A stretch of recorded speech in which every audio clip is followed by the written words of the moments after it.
Desenrola, programa do governo para renegociação de dívidas, começa a funcionar hoje. Inicialmente serão contemplados os devedores que ganham entre 2 salários mínimos e R$20 mil. Apenas dívidas bancárias, como cartão de crédito, empréstimos e cheque especial, poderão ser renegociadas e diretamente com os clientes. Quem tiver débitos de até R$100 terá o nome excluído dos serviços de proteção ao crédito, mas a dívida não vai sumir. A estimativa do Ministério da Fazenda é que mais de 30 milhões de pessoas sejam beneficiadas logo nessa primeira fase do programa. A gente tem mais informações chegando da capital federal com o Cláudio Marcos. O programa Desenrola de renegociação de dívidas do governo federal começa nesta segunda-feira. Ele ainda não terá todas as funções que foram detalhadas na portaria publicada há cerca de um mês. Neste momento, serão feitas 2 etapas: a de extinção de dívidas bancárias de até R$100, a de renegociação das dívidas da chamada faixa 2 do programa, ou seja, vai abranger pessoas físicas que recebem até R$20 mil. A fase que abrange quem recebe até 2 salários mínimos ou está no cadastro único do governo e deve até R$5 mil e deve ser iniciada somente em setembro. Em todos os casos, só serão aceitas as dívidas feitas entre 1º de janeiro de 2019 e 31 de dezembro de 2022. Ainda há algumas dúvidas, né? E a gente vai tentando responder algumas delas. A partir de setembro, o Desenrola será ampliado para os brasileiros da faixa 1, aqueles com renda de até 2 salários mínimos ou que estão inscritos no CAD único. Também será criado um aplicativo para negociar dívidas de até R$5 mil e aí entrarão bancos, concessionárias e lojas. Segundo a economista e professora dos MBAs da FGV, Carla Bene, após a adesão ao programa, é preciso que o cidadão se reorganize e aí priorize gastos essenciais. A conta de luz é algo fundamental. A conta de água é algo fundamental. Então, se ela, por acaso, tiver com atraso na conta e ela entrou algum dinheiro extra, alguma coisa, a melhor coisa seria ela fazer esse tipo de pagamento. Porque se a luz apagar e cortarem a água, a estrutura dela diária vai ficar extremamente complicada. Então, essa daí é uma recomendação básica, digamos assim, de sobrevivência, caso tenha aí um dinheiro extra. E os débitos com empresas de outros setores, por exemplo, varejo. Esses débitos vão entrar na segunda fase do Desenrola. Mas, de acordo com Carla Bene, as companhias vão ter de participar de uma espécie de leilão. As empresas, para entrarem no Desenrola, elas precisam dar descontos para essas dívidas. Então, vamos imaginar que uma empresa de varejo ofereceu 20% de desconto para suas dívidas, outra ofereceu 30%. A que ofereceu maior é ela que vai ter o benefício de entrar no Desenrola, porque você tem o governo por trás com um fundo específico garantindo o pagamento dessa dívida, mesmo que o consumidor incorra numa outra dívida. O economista especialista em investimentos e finanças pessoais, Ulisses Dias, afirma que nesse primeiro momento o Desenrola vai beneficiar principalmente a classe média. A classe média ela está com 78% quase de endividamento e isso trava a evolução do país, porque a gente precisa que o consumidor ele tenha crédito disponível para que ele possa fazer planos de investimentos de curto, médio e longo prazo. E quando a gente fizer esse saneamento aí dessa parcela da população que está muito endividada, isso provavelmente vai desembocar em mais consumo no varejo. Então isso é um passo muito importante para muitas pessoas que estão sofrendo com excesso de endividamento. O diretor de regulação da Federação Brasileira dos Bancos, Rubens Sardenberg, explica que cada instituição financeira vai avaliar as condições oferecidas nas negociações. A gente sabe que as instituições financeiras vão se esforçar para oferecer condições melhores, condições bem mais favoráveis de negociação, mas cada uma das instituições vai definir quais são essas condições e para cada um dos seus clientes que estão endividados. Para participar do Desenrola, você precisa necessariamente se cadastrar no site do governo, que é gov.br, www.gov.br, mas colocando gov.br você já entra lá. aí precisa ter o cadastro. Se você ainda não tem, faça para participar. Entrando também na página principal ali do governo, descendo, rolando um pouquinho a página, lá embaixo você vai ver Desenrola Brasil, clicando lá nesse texto da primeira etapa do Desenrola Brasil, com início hoje, você também consegue tirar outras dúvidas, tá bom? Então tem alguma pergunta, alguma dúvida, clicando lá também você consegue ver se é o seu caso, em que etapa exatamente estaria aí a sua dúvida para a renegociação de dívidas.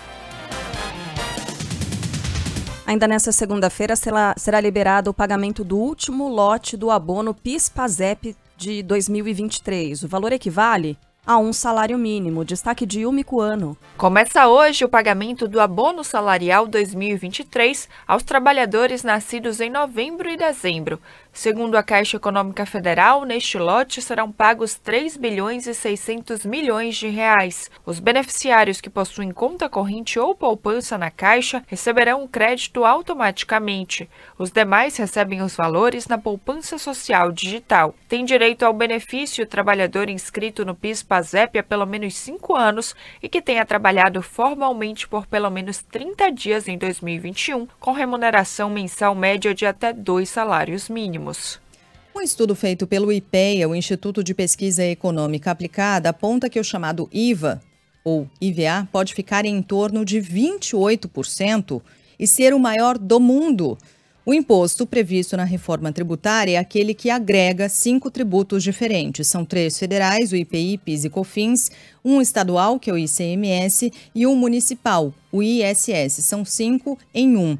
O IVA vai taxar o consumo de bens e serviços e, se confirmado esse percentual que eu falei, de 28%, vai ser superior ao da Hungria, de 27%, que é hoje o maior do mundo. A alíquota brasileira será definida por lei complementar e a expectativa inicial era de que ficasse abaixo disso, em torno de 25%. No entanto, segundo o IPEA, regimes especiais com isenções, com alíquotas reduzidas incluídas no texto, devem pressionar por esse percentual maior. A reforma tributária está sob análise no Senado, deve sim sofrer alterações, é essa expectativa mesmo, e aí o texto deve voltar à Câmara. Como a gente já tem falado, com as informações de Brasília, de que o Senado deve aprovar mesmo lá para outubro, mais ou menos, porque passa por comissões antes da votação final e com alterações, é isso, o texto volta para a Câmara, então ainda vai levar um tempinho para que essa reforma tributária seja de fato efetivamente aprovada. Tem um assunto que ganhou bastante destaque nesse fim de semana, foi a agressão contra o ministro do Supremo Tribunal Federal, Alexandre de Moraes. A Polícia Federal deve ouvir amanhã o casal suspeito de hostilizar o ministro e agredir o filho dele em Roma, na Itália. Ontem, em nota, Roberto Mantovani Filho e a mulher, Andréa Mantovani, negaram que tenham começado as ofensas e falaram em discussão acalorada. Não agressão, mas discussão acalorada. Outro acusado de envolvimento no caso, o corretor de imóveis Alex Zanata, já foi ouvido pela Polícia Federal e também negou ter hostilizado o ministro e a família dele. Os 3 teriam xingado Alexandre de Moraes de bandido, comunista e comprado. Mais detalhes chegando ao vivo, direto de Brasília. Fala, Rafael Procópio, bom dia. É isso, meninas. Bom dia a vocês, bom dia a todos que nos acompanham. Pois é, esse casal suspeito aí de hostilizar a família e o próprio ministro do STF, Alexandre de Moraes, deve prestar depoimento à Polícia Federal amanhã. O empresário Roberto Mantovani Filho e a esposa Andréa Munarão serão ouvidos em uma delegacia da região do interior do estado de São Paulo, em Piracicaba. Eles foram intimados a depor ontem, mas o casal alegou que tinha uma viagem marcada e por isso não pôde comparecer a essa oitiva. Em nota, a defesa negou que Roberto e Andréa tenham ofendido, como vocês bem disseram, ou ameaçado o ministro do STF. De acordo com os advogados, ambos foram confundidos com outros brasileiros que teriam, de fato, atacado Alexandre de Moraes.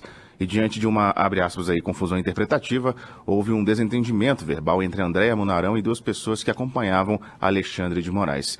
A defesa alega ainda que a discussão ficou acalorada, como vocês bem disseram também. Roberto Mantovani Filho precisou conter os ânimos de um jovem que teria ofendido a mulher dele. Já o terceiro suspeito de hostilizar o Alexandre de Moraes e agredir o filho dele, como vocês trouxeram, o corretor de imóveis Alex Zanata Binotto, prestou depoimento nesse domingo. Bom, ao sair do local, o advogado aí, o Ralph Tortman Filho, negou todas as acusações. Nós vamos ouvir um trechinho. Em absoluto fez qualquer ofensa ao ministro, mas nós estaremos esclarecendo isso nos autos e tudo será muito bem esclarecido no curso das investigações. No próprio sábado, a Polícia Federal abriu um inquérito para investigar os xingamentos contra o ministro Alexandre de Moraes e essa suposta agressão ao filho dele. Esse caso, na verdade, aconteceu na sexta-feira no Aeroporto Internacional de Roma, na Itália, onde o magistrado participava de um fórum de direito na Universidade de Siena.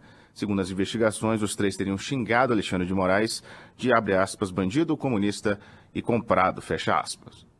Aí durante o final de semana, tivemos diversas manifestações aí contrárias a essas agressões contra Alexandre de Moraes e a família. Uma delas foi do Procurador-Geral da República, Augusto Aras, determinou aí ao Ministério Público Federal que tome medidas cabíveis. Já em apoio, no caso, ao ministro, o presidente em exercício da República, Geraldo Alckmin, classificou as agressões como inadmissíveis e prestou solidariedade a Moraes e à família. Também pelas redes sociais, o presidente do Congresso Nacional, o presidente do Senado, Rodrigo Pacheco, disse que esse tipo de comportamento é inaceitável e criminoso. O presidente da Câmara dos Deputados, Arthur Lira, seguiu a mesma linha e afirmou que a democracia se faz com debate e não com violência. Algo similar ao que disse o senador Rogério Marinho, que é o líder do PL no Senado Federal. E esse é um dos partidos que a gente tem trazido aqui na nossa programação, que mais tem criticado aí ao longo dos últimos anos as decisões de Alexandre de Moraes. Mas, independente disso, ele criticou, repudiou esses atos e disse que esse tipo de forma irracional de manifestação não ajuda em nada e que isso se volta contra quem pratica, os nivelando aí aos piores tipos de pessoas da sociedade. Já o Supremo Tribunal Federal até então não se manifestou sobre o caso e é claro, a gente segue de olho. Perfeito, obrigada, Rafael, pelas informações. Bem, o que acontece, apesar de a defesa negar o envolvimento dos três, né, nesse caso de agressão, de terem hostilizado o ministro do Supremo Tribunal Federal, há imagens, né? Foi a própria família do Alexandre de Moraes quem tirou as fotos dos três e disse, olha, a gente vai tirar foto de vocês três para identificação posterior. Tem testemunha, né, Sheila? Isso, exatamente. Era um lugar, era a sala de embarque do aeroporto. Eles estavam seguindo ali para sala VIP de embarque e aí acabaram sendo parados por essas pessoas, mas, né? Tem imagem, tem testemunhas, né? E é impressionante. É claro que a gente vai aguardar aí as investigações, apurações desse caso, mas é impressionante como é mais um desses episódios em que fica claro que as pessoas no ambiente público algumas pessoas perderam a noção. Perderam a noção de civilidade, perderam a noção de educação, de agressividade, de selvageria. Sabe quando a gente fala e critica aqui xingamentos de torcida de futebol? Porque isso é comportamento daqueles pretensos torcedores de futebol. E a gente viu no que está dando. Está resultando em morte. Olha a loucura, olha a insanidade em que a gente chega nesse nível de selvageria.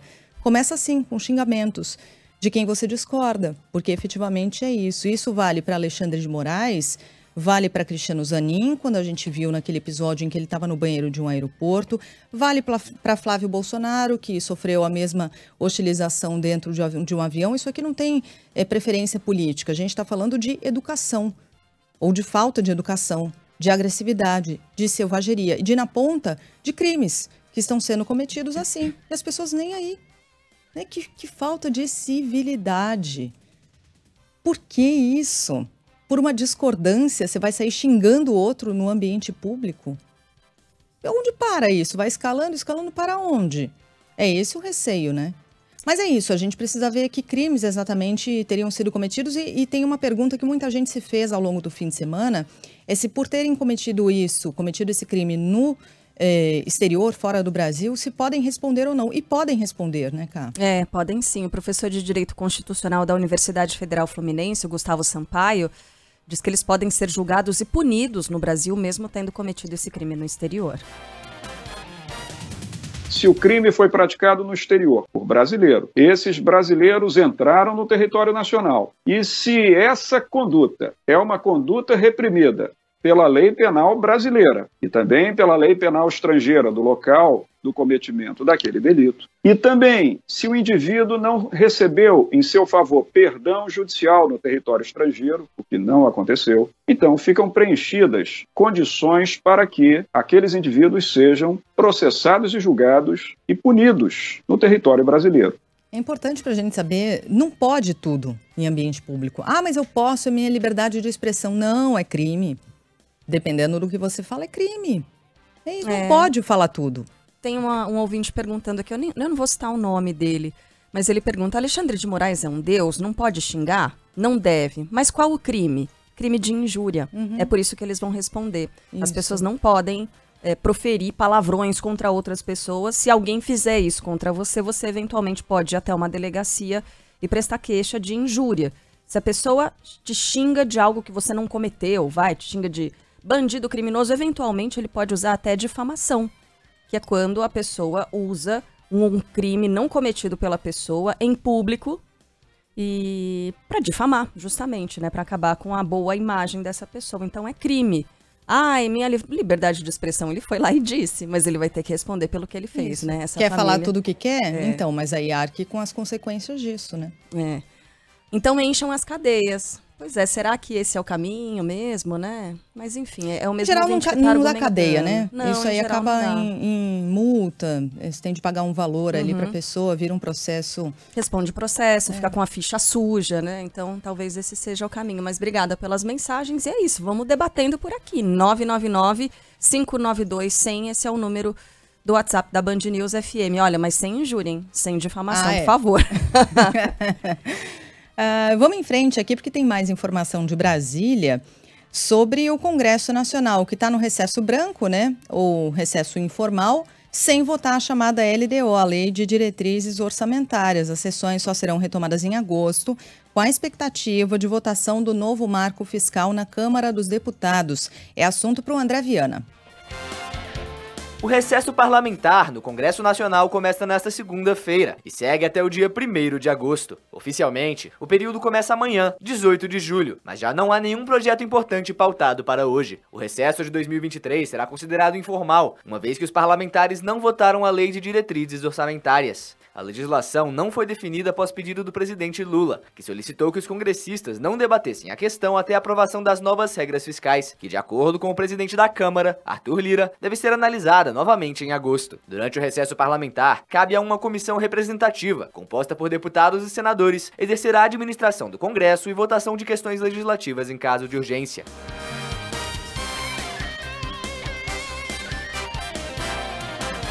O presidente Lula participa logo mais às 11 da manhã da sessão de abertura da terceira cúpula da Comunidade de Estados Latino-Americanos e Caribenhos e da União Europeia. O encontro é realizado em Bruxelas, na Bélgica. Mais cedo, Lula se reuniu com o presidente da comissão, ou a presidente, né, Ursula von der Leyen, e afirmou que o Brasil vai cumprir a parte dele nas questões climáticas. O Brasil, todo mundo sabe, vai cumprir com a sua parte na questão do clima. Nós temos um compromisso com o desmatamento zero na Amazônia até 2030. Esse é um compromisso assumido antes, durante e depois de uma campanha política. É um compromisso, eu diria, quase que de fé, não apenas meu, mas do povo brasileiro. E nós queremos, nesse debate, fazer com que a União Europeia compreenda a necessidade de que existe na Amazônia sul-americana 50 milhões de habitantes que precisam ter condições de sobrevivência digna e decente. Lula afirmou ainda que pretende fechar neste ano um acordo de livre comércio entre Mercosul e União Europeia. A União Europeia é o segundo maior parceiro comercial do Brasil. Nossa corrente de comércio poderá ultrapassar este ano a marca dos 100 bilhões de dólares. Um acordo entre Mercosul e a União Europeia equilibrado, que pretendemos concluir ainda este ano, abrirá novos horizontes. Queremos um acordo que preserve a capacidade das partes de responder aos desafios presentes e futuros.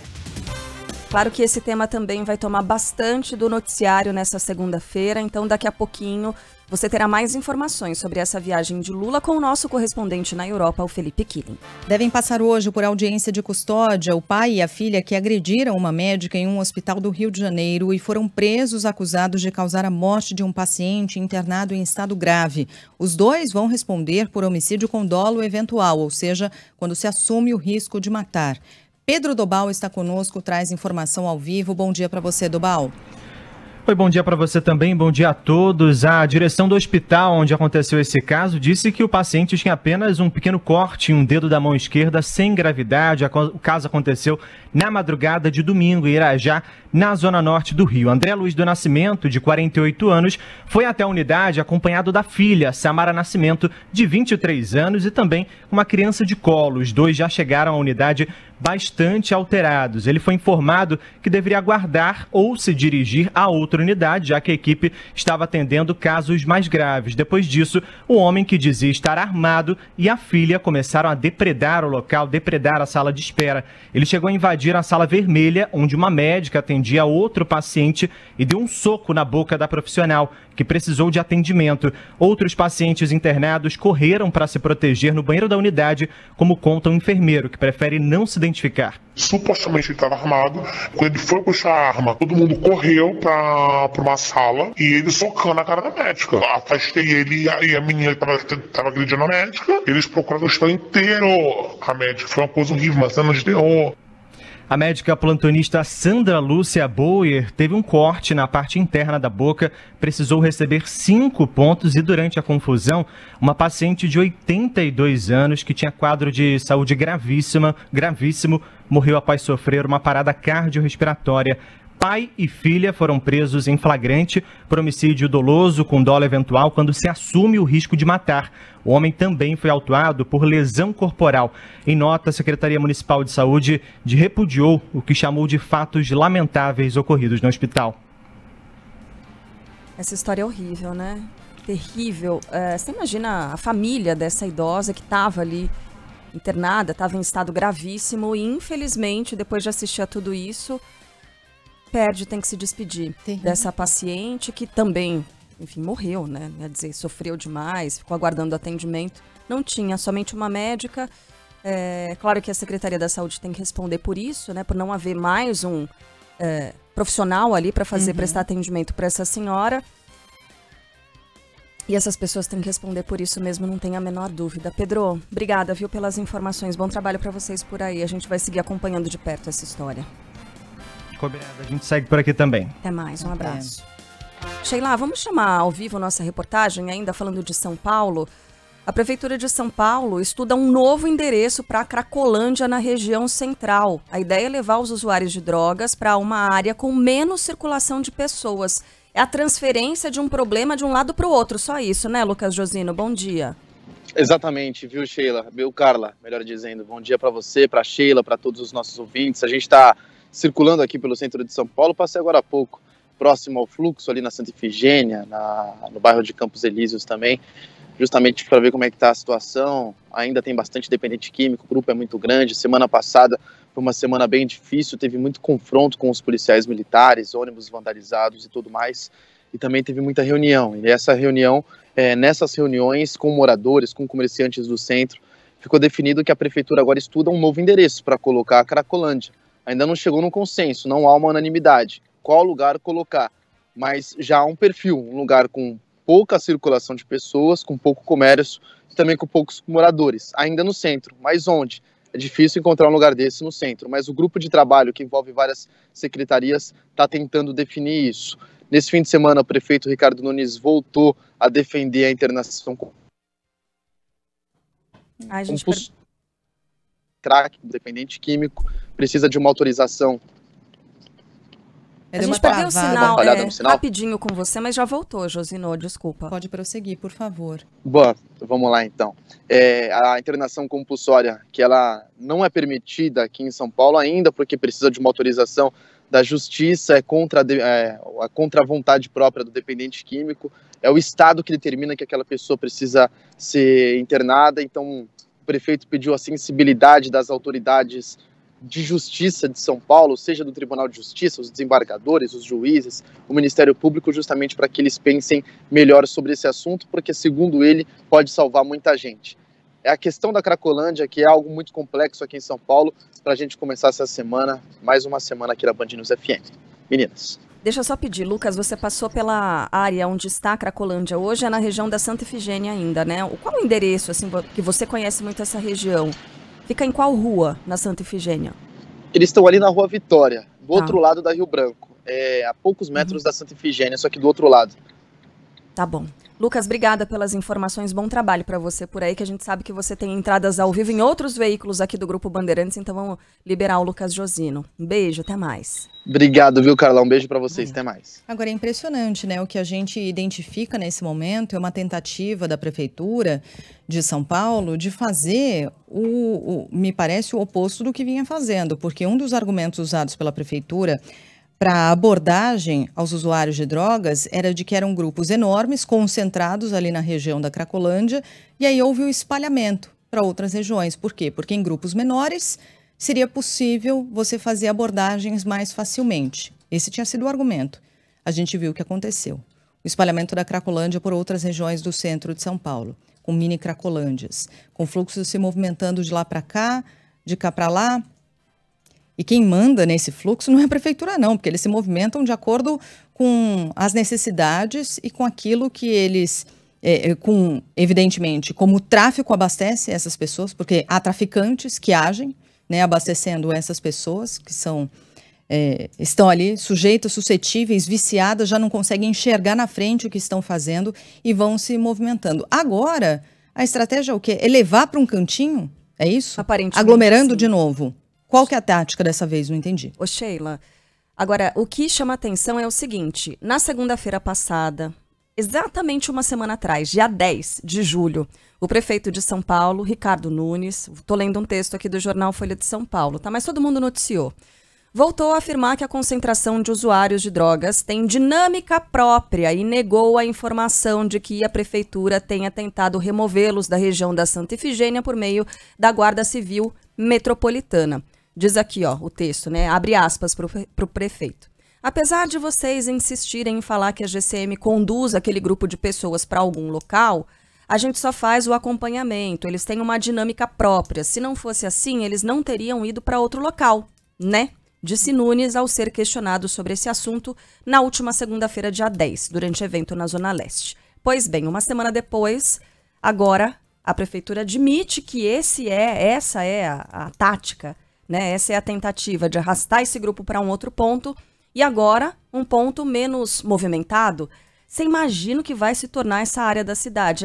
Tá buscando um alvo para matar uma área da cidade, não é, Sheila? Porque se a gente tem esse grupo numa região tão movimentada, mata essa região ou deixa em coma uma região inteira de uma cidade como a Santa Ifigênia. Você imagina uma área onde gente do Brasil inteiro vem para comprar equipamentos eletroeletrônicos.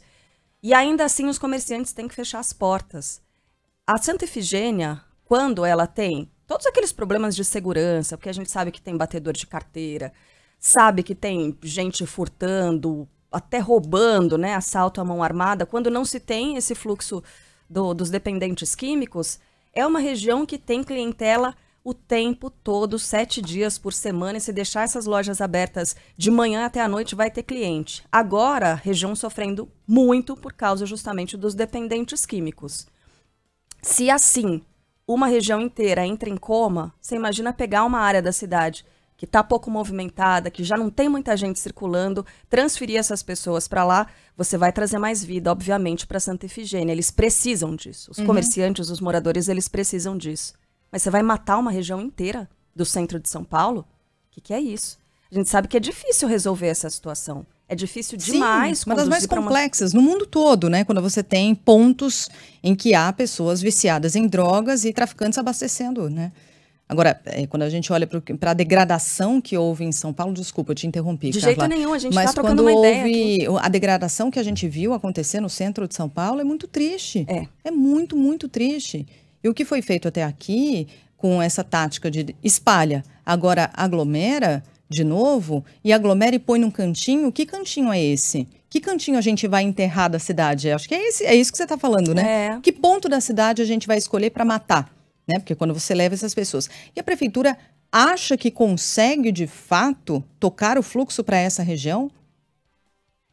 Porque a gente sabe uma parte, infelizmente, dessas pessoas que estão sob efeito de drogas atuam também onde há pessoas, porque são pessoas que eventualmente elas vão abordar para assaltar, para furtar, para ter dinheiro para comprar droga. Então elas estão numa região de circulação porque também tem Esse lado da história é triste, mas é a realidade, é o que a gente vê acontecer. Com ataques a ônibus, como a gente viu na semana passada, ou retrasada, 50 pessoas assim, em estado deplorável. Não é um estado humano, 50 pessoas cercando ônibus ali no centro de São Paulo para invadir com pau, com pedra e levar celulares e roubar as pessoas. Tem um outro aspecto também, Sheila, que é o seguinte. Nesse fim de semana nós conversamos com um médico psiquiatra que é coordenador daquele hub, né? Que é o tal do hub, que é o centro de atendimento das pessoas nesse tipo de situação aí, né? Dependência química, pessoas que muitas vezes estão vivendo num estado deplorável, como você disse. Esse hub, ele fica ao lado do Parque da Luz. É um ponto super movimentado do centro da cidade de São Paulo. Aliás, o coordenador diz o seguinte, para as pessoas que ouvem a Band News aqui de São Paulo, não somente as pessoas da região central são aceitas no hub, encaminhadas para tratamento, então gente de toda a cidade, de toda a região metropolitana, eventualmente até de outros estados. Você que é parente, que é amigo, conhece alguém que está nessa situação, não sabe o que fazer com essa pessoa, é possível sim encaminhar essa pessoa para o hub no centro da cidade. Mas ele fica na região da Luz, ele fica numa região movimentada. Como é que vai fazer? Vai organizar a caravana das pessoas dessa área, dessa zona morta aí da cidade, para onde serão levados os usuários, né, os dependentes químicos até o hub? Porque o hub não vai sair dali, eu imagino, né? Está numa estrutura que foi pensada, é uma estrutura do governo do estado, que tem uma equipe multidisciplinar. O funcionamento até agora, no fim de semana, foram 100 dias, né, completos dessa ação do hub. E aí o médico, Sheila, estava explicando para a gente que são 3 tipos de encaminhamento diferentes. Tem um primeiro tipo que é onde a pessoa, aquele em que a pessoa, ela escolhe, né, um encaminhamento em que a pessoa vai de livre e espontânea vontade pedir ajuda para fazer esse tratamento. Tem um outro que aí é a internação compulsória, mas com base em pedidos da família, porque isso, como disse o Lucas Josino, tem necessariamente que passar pela justiça. Né? Existe ali uma série de critérios em que a família pede, diz, olha, essa pessoa já não tem mais condições e tal. Um juiz avalia e diz, sim, essa pessoa pode ser internada, não, essa pessoa não pode ser internada. E o terceiro tipo é quando os agentes da prefeitura, os agentes do governo do estado, também seguindo uma série de critérios pré-estipulados, né? Eles dizem, olha, essa pessoa não tem a menor condição de se manter aqui. Ela está com a segurança dela e segurança de outras pessoas, colocando em risco a segurança dela e de outras pessoas. E aí essa pessoa é encaminhada para um tratamento também. Então, é um projeto que, pelo visto, tem muito potencial para encaminhar essas pessoas e para que essas pessoas se recuperem. Mas ele vai ficar isolado, então, do novo fluxo, da zona morta da cidade? É isso? Isso tem que ser levado em consideração também. Né? Bom, a gente vai voltar já na programação para São Paulo a falar sobre esse assunto, sobre a Cracolândia em si, sobre essa ideia da prefeitura, mas também mais sobre esse hub que completou 100 dias, como a Carla falou, e que funciona muito bem. Né? É preciso que se reconheça que até aqui o atendimento tem sido praticamente de excelência, quando você olha o caso a caso. A gente teve a série especial na semana passada de reportagens do Juliano Dipp, também mostrando um pouco de como é esse atendimento, mas só isso, evidentemente, não resolve. É um passo, e um passo importante. Esse atendimento tem sido importante na complexidade do problema, mas vai muito além, né? Vai além, a gente vai voltar ainda a falar sobre isso na programação para São Paulo. O Departamento de Homicídios e Proteção à Pessoa de São Paulo vai utilizar uma tecnologia de mapeamento 3D para fazer a reconstituição da morte da torcedora do Palmeiras, a Gabriela Nelly. Após assumir o caso por decisão da Justiça, que retirou do inquérito, ou esse inquérito da Delegacia de Repressão aos Delitos de Intolerância Esportiva, o DHPP utilizou drones neste sábado para mapear a área no entorno do Allianz Parque. Novas testemunhas foram ouvidas e mais imagens recuperadas do local onde Gabriela Nelly foi atingida por estilhaços de uma garrafa de vidro no jogo contra o Flamengo, realizado no dia 8 de julho. Depois do primeiro suspeito ser solto e o Ministério Público apontar um outro homem como o autor do crime, a diretora do DHPP, a doutora Ivalda Oliveira Aleixo, destacou que nenhuma hipótese está descartada até aqui. E a gente quer ver exatamente de onde partiu, qual é a mão que levanta e aquela garrafa. E pessoas que saem do local e que também põem a camiseta do time ou tira a camiseta do time. Tá? Nós não temos ainda uma pessoa certa, assim, mas vários. Pessoas que foram ouvidas, se necessário, serão ouvidas de novo. Agora serão ouvidas com a gente sabendo onde elas estavam exatamente. E aí elas podem ser até confrontadas. Até agora, o segundo torcedor apontado como possível autor do homicídio não foi identificado. Em Minas Gerais, a Polícia Civil investiga o tiroteio que terminou com 2 mortos em uma festa julina em Uberlândia. Bruna Vale tem os detalhes. A Polícia Civil investiga as mortes de 2 militares durante uma festa julina em um clube militar de Uberlândia, no Triângulo Mineiro. Outras 3 pessoas também acabaram feridas na noite da última sexta-feira. De acordo com informações do boletim de ocorrência, um sargento de 32 anos teria atirado várias vezes contra outra militar da mesma patente de 26 anos que não resistiu. O sargento, que teria iniciado os disparos, teve o óbito confirmado depois de atingido por um policial penal que também estava na festa. O 36º Batalhão de Infantaria Mecanizado se solidarizou com as famílias dos agentes mortos e disse que vai apurar o ocorrido. No Rio Grande do Norte ainda são apuradas as causas da explosão em um poço de combustíveis. Pelo menos 3 pessoas ficaram feridas. Diga, Cacá Barbosa.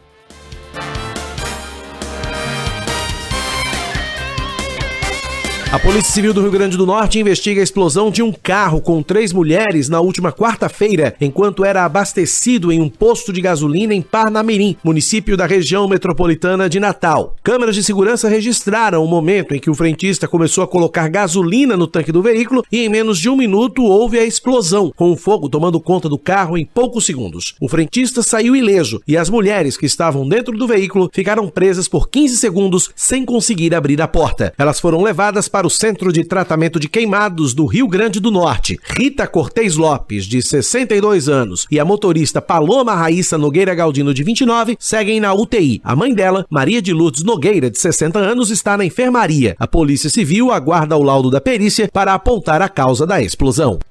E que susto e que imagens fortíssimas, né? Porque havia dificuldade e na hora do desespero elas não conseguiam descer do carro. Então tem lá a imagem do carro parado, ele começa o abastecimento, vem lá o frentista, encaixa a bomba ali para começar o abastecimento e de repente começa a sair uma fumaça e rapidamente explode. E aí todo mundo se afasta, os frentistas e tal, mas elas têm dificuldade de sair do carro. São alguns segundos quando finalmente elas conseguem deixar. Mas, infelizmente, como a gente acompanhou aí o Cacá Barbosa nos atualizando, 2 delas continuam em estado grave, mais de 50% do corpo queimados. Uma dessas mulheres com 30% e 35% do corpo queimado, e essa já está na enfermaria. As 2 com quadro estável, porém grave, na UTI. E eu estava vendo, né, dicas de especialistas, quando há uma explosão, claro que a gente precisa aguardar a apuração para saber exatamente o que houve nesse caso, mas as dicas de especialistas são, e nem todo mundo pratica, além daquelas básicas, não utilizar celular enquanto há abastecimento, não acender cigarro, pelo amor de Deus, né? Pessoal fumando enquanto abastece o carro, mas outras, né, e que eu eventualmente não cumpro, por exemplo, que é você desligar completamente o carro, mesmo aquela parte elétrica que às vezes a gente deixa ligado só para ficar ouvindo rádio, por exemplo, é desligar completamente e sair do carro. É o comportamento ideal. Eu nunca deixo o carro, sempre abasteço estando dentro do carro. Ah, eu também. E a dica, uma das dicas é você deixar o carro enquanto o abastecimento é realizado. Olha só, eu nem desato o cinto de segurança, Eu Sheila. também não. Olha o perigo. Pois é. Porque até você numa situação de emergência, desatar o cinto, abrir a porta e no desespero, pode ser fatal. Pode ser fatal. Eu e é uma coisa que comecei a pensar nisso ontem, tá sabe? tão próxima da gente, né? Exatamente. E a gente não pensa, olha só. Então, desatar o cinto, pelo menos deixar a porta aberta, desligar completamente o carro. Isso. Deixar um pezinho ali pra fora, né, de repente. Que isso nunca mais aconteça, gente. Mas, nossa, que terror. Terrível, né? Terrível. Bom, vamos pro sul agora para falar sobre o ciclone extratropical. Passa de 70 o número de cidades afetadas pelo ciclone que atingiu o sul do Brasil. Fala, Jean Costa. Após a passagem do ciclone extratropical que atingiu a região sul do país, os estados do Rio Grande do Sul e Santa Catarina ainda contabilizam os danos causados pelo fenômeno climático.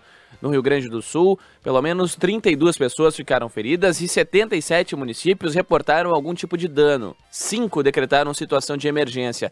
Já em Santa Catarina, 10 municípios decretaram a condição emergencial e outros 80 reportaram algum tipo de dano. E após o ciclone, para esta semana, os 2 estados devem registrar uma queda brusca nas temperaturas, podendo até mesmo voltar a ter o registro de neve nas regiões serranas. Após os termômetros atingirem 51 graus na Califórnia, o Serviço Meteorológico dos Estados Unidos alerta para a chegada de uma onda de calor sufocante.